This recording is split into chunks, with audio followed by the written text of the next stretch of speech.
اللہ تعالیٰ ویسے ہی پیدا کرے گا جیسے ہم اس دنیا کے اندر آئے تھے. جب کوئی بچہ پیدا ہوتا ہے تو بغیر کپڑوں کے ہی پیدا ہوتا ہے. تو یہاں بھی حضرت عائشہ کیا کہہ رہی ہے, ننگے پاؤں ہوں گے, ننگے بدن ہوں گے, بغیر ختنہ کیے ہوئے اٹھائے جاؤ گے. عائشہ بیان کرتی ہیں کہ میں نے عرض کی, اے اللہ کے رسول صلی اللہ علیہ وسلم, پھر تو اس روز مرد عورتوں کو دیکھیں گے, عورتیں مردوں کو دیکھیں گی. تو آپ صلی اللہ علیہ وسلم نے فرمایا وہ وقت اتنا سخت ہوگا, یعنی کہ اتنا شدید ترین دن ہوگا کہ کوئی کسی کی طرف دیکھنے کی جرت بھی سوچے گا بھی نہیں. ہر ایک کو کیا پڑی ہوگی, اپنی پڑی ہوگی. جیسے آج اتنی گرمی ہوتی ہے تو گرمی میں آپ کو کبھی کسی کا خیال آیا ہے؟ اپنا ہی خیال آتا ہے نا. تو اپنے ہی گھر میں آپ نے اگر لائٹ چلی جائے یو پی ایس لگواتے ہیں یا ہمسائے کے گھر بھی لگواتے ہیں, اپنا ہی خیال ہوتا ہے نا صرف. یہاں تک ہے کہ گھر میں 2 لوگ رہتے ہیں, جوائنٹ فیملی رہتی ہے, چچا 2 ہے, تو آپ نے یو پی ایس لگوایا تو آپ نے کیا ان کو تار کا کنیکشن دیا کہ چلے آپ بھی پنکھا لگا لے؟ نہیں نا, آپ نے اپنی گرمی کا بندوبست کیا, آپ نے اپنے ساتھ والی کا نہیں کیا. حالانکہ ہمیں دنیا کے اندر ایک دوسرے کا ساتھ دینا چاہیے, لیکن ہم نے تب بھی نہیں دیا. تو جب دنیا کے اندر گرمی کی شدت میں ہمیں کسی کا خیال نہیں رہتا تو اس وقت اتنا افراتفری کا معاملہ ہوگا کہ کوئی کسی کی طرف نظر اٹھا کر دیکھے گا ہی نہیں. اسی طرح نبی کریم صلی اللہ علیہ وسلم نے فرمایا, اللہ تعالیٰ فرمائے گا اے آدم علیہ السلام عرض کریں گے, اے اللہ میں بار بار تیری خدمت میں حاضر ہوں. یہ آدم علیہ السلام کون ہے؟ جنہیں سب سے پہلے اللہ تعالیٰ نے پیدا کیا تھا. اور خیر تیرے ہی ہاتھ میں, یعنی آدم علیہ السلام کیا کہہ رہے ہیں, میں بار بار تیری خدمت میں حاضر ہوں اور خیر تو تیرے ہی ہاتھ میں ہے. اللہ تعالیٰ فرمائیں گے جو لوگ جہنم میں ڈالے جائیں گے انہیں نکالو. آدم علیہ السلام عرض کریں گے کتنے؟ تو اللہ تعالیٰ فرمائے گا ہر 1000 میں سے 999. تو یہی وہ وقت ہوگا جب بچہ غم سے بورا ہو جائے گا. یعنی 1000 میں سے 999 لوگ کون ہوں گے؟ جہنمی. صرف ایک انسان بچے گا جو جنت میں جا رہا ہوگا. یعنی 1000 لوگوں کو کھڑا کر کے اللہ تعالیٰ کہے گا ان میں سے جہنمیوں کو نکالے. تو آدم علیہ السلام پوچھیں گے اللہ کتنے لوگوں کو نکالوں؟ اللہ تعالیٰ کہیں گے 999 لوگوں کو نکال دو, اس ایک شخص کو جنت میں جانے والا ہے, باقی 999 جہنم میں.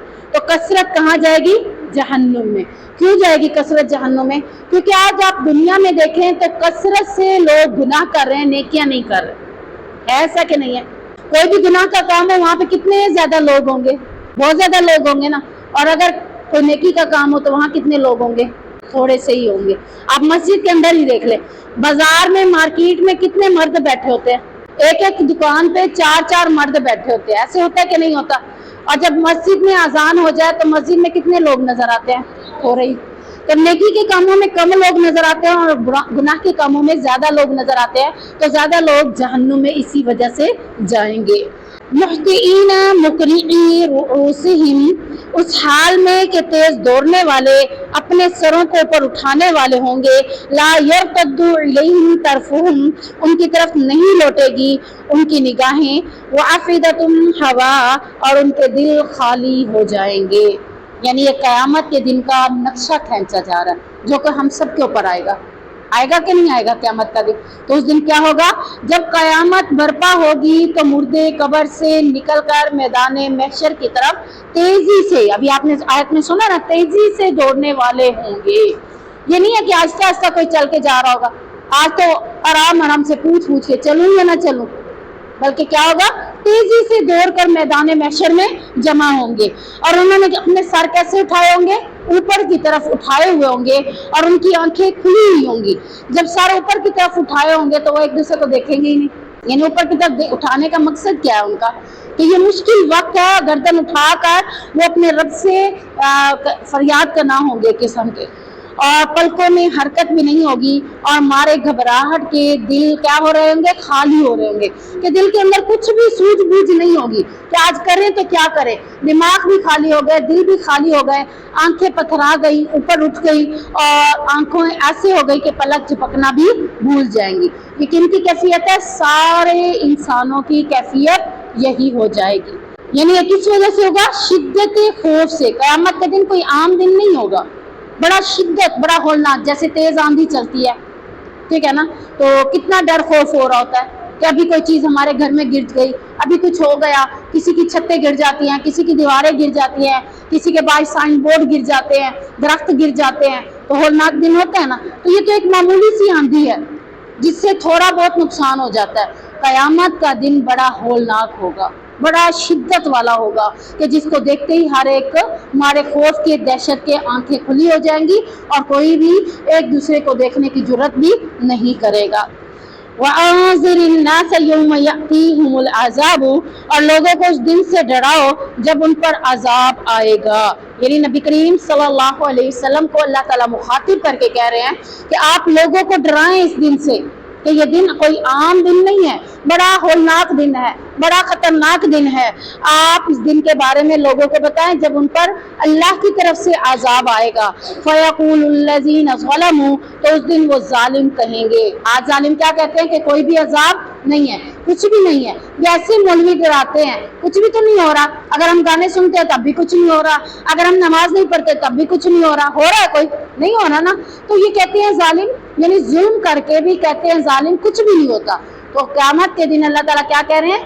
فَيَقُولُ الَّذِينَ ظَلَمُوا، قیامت کے دن ظالم کہیں گے رَبَّنَا أَخِّرْنَا إِلَىٰ أَجَلٍ قَرِيبٍ، اے ہمارے رب ہمیں قریب وقت تک مہلت دے دے، یعنی اب ہمیں مہلت دے، اب نیکی کر کے آئیں گے۔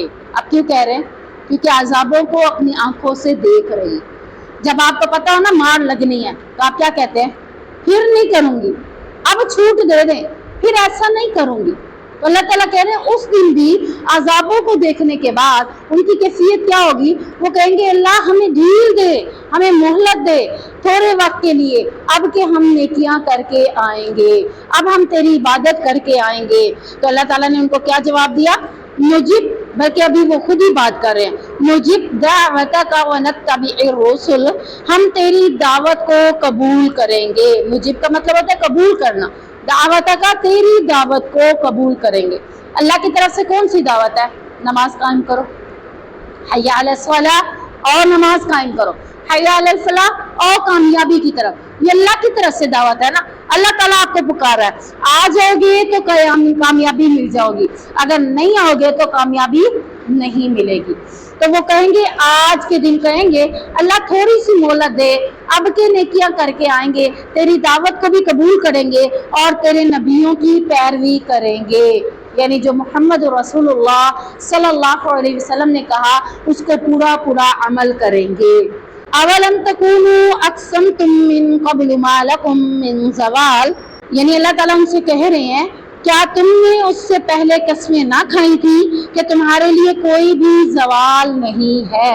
یعنی دنیا میں تو تم نے کہا تھا کہ کچھ بھی نہیں ہوتا، دعوت اللہ کو ٹھکرا دو تو کوئی مسئلہ نہیں ہے، قسمیں کھا کر کہتے تھے کہ ہم تو دوبارہ زندہ بھی نہیں ہوں گے۔ کافر کیا کہتے تھے؟ ہم دوبارہ کبھی زندہ بھی نہیں ہوں گے۔ یہ ان کا عقیدہ باطل تھا۔ باطل کا مطلب جھوٹ، یعنی وہ یہ جھوٹ بولتے تھے کہ ہم دوبارہ مر کر زندہ نہیں ہوں گے۔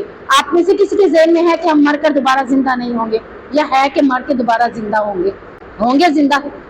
تو جس نے کہا کہ ہم مر کر دوبارہ زندہ نہیں ہوں گے وہ کون تھے؟ کافر۔ اور کافر قسمیں کھا کر کہتے تھے ہم کبھی بھی دوبارہ زندہ نہیں ہوں گے۔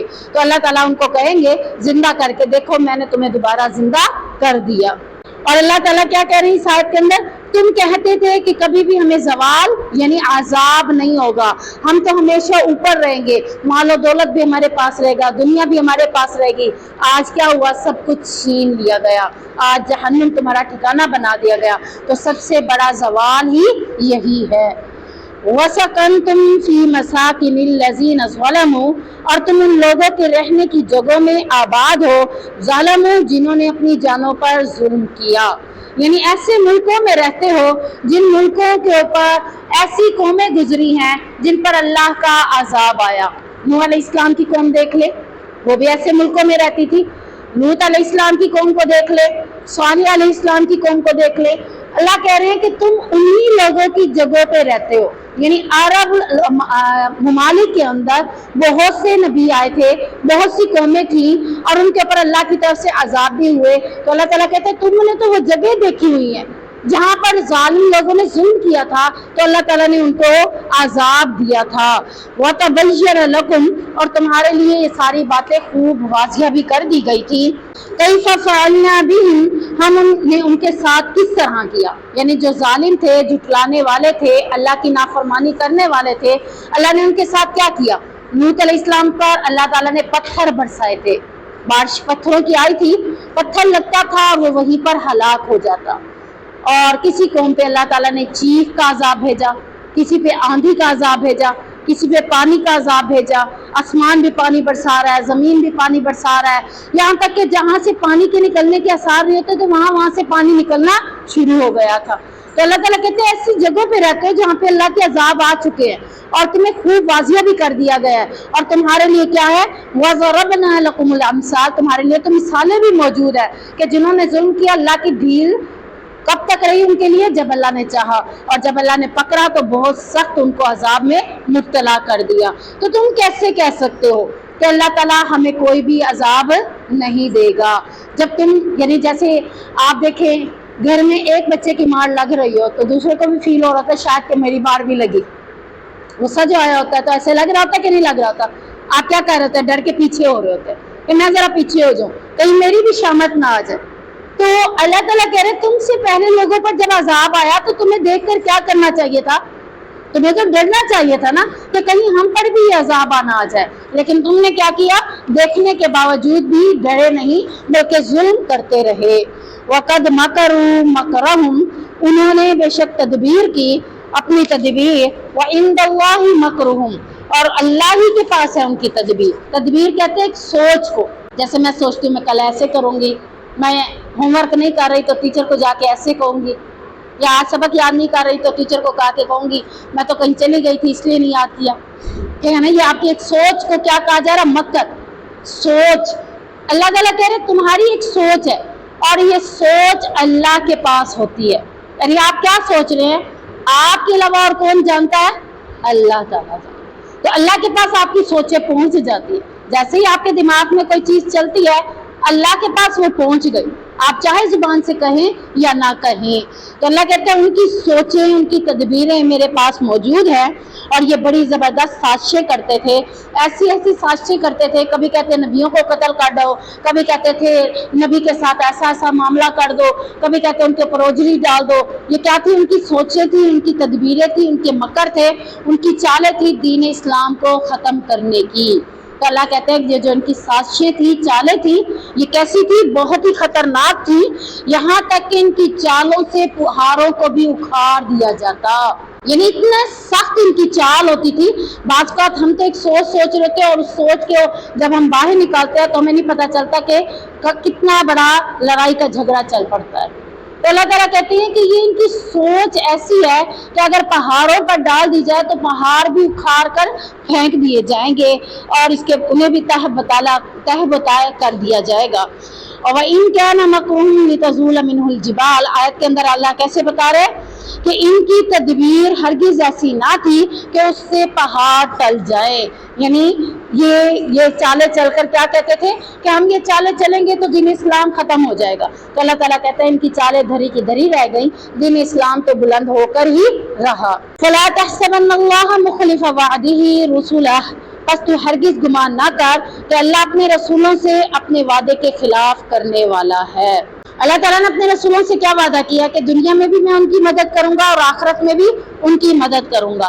تو اللہ تعالیٰ نے جو ان سے وعدہ کیا رسولوں سے، تو اللہ تعالیٰ ہرگز ایسا نہیں ہے کہ وعدہ کرنے کے بعد وعدہ خلافی کرے۔ تو اللہ اپنے رسولوں کی دنیا میں بھی مدد کرے گا، جب تم کہتے ہو کہ ہم اسے قتل کر دیں گے تو اللہ اپنے رسول کی خود ہی مدد کرے گا۔ حضرت عیسیٰ علیہ السلام کے بارے میں کیا آتا ہے کہ انہوں نے کہا تھا کہ عیسیٰ علیہ السلام کو سولی پہ لٹکا دو اور انہیں ختم کر دو، مار ڈالو۔ یہ ایک ان کی تدبیر تھی، اللہ کے پاس ان کی تدبیر پہنچی تو اللہ نے تدبیر کا حل کیا نکالا کہ حضرت عیسیٰ کی شکل میں ایک اور شکل بنا دی، ایک بندے کی شکل کو حضرت عیسیٰ کی شکل بنا دیا، اور لوگوں نے اسے حضرت عیسیٰ سمجھ کر سولی پہ لٹکا دیا، اور حضرت عیسیٰ کے ساتھ کیا کیا؟ آسمانوں پہ اسے اٹھوا لیا زندہ۔ اللہ تعالیٰ نے زندہ ہی آسمانوں پہ اسے بلا لیا، اور اب ان قریب کسی بھی ٹائم حضرت عیسیٰ کا دوبارہ نزول ہوگا۔ اب وہ نبی بن کر نہیں آئیں گے،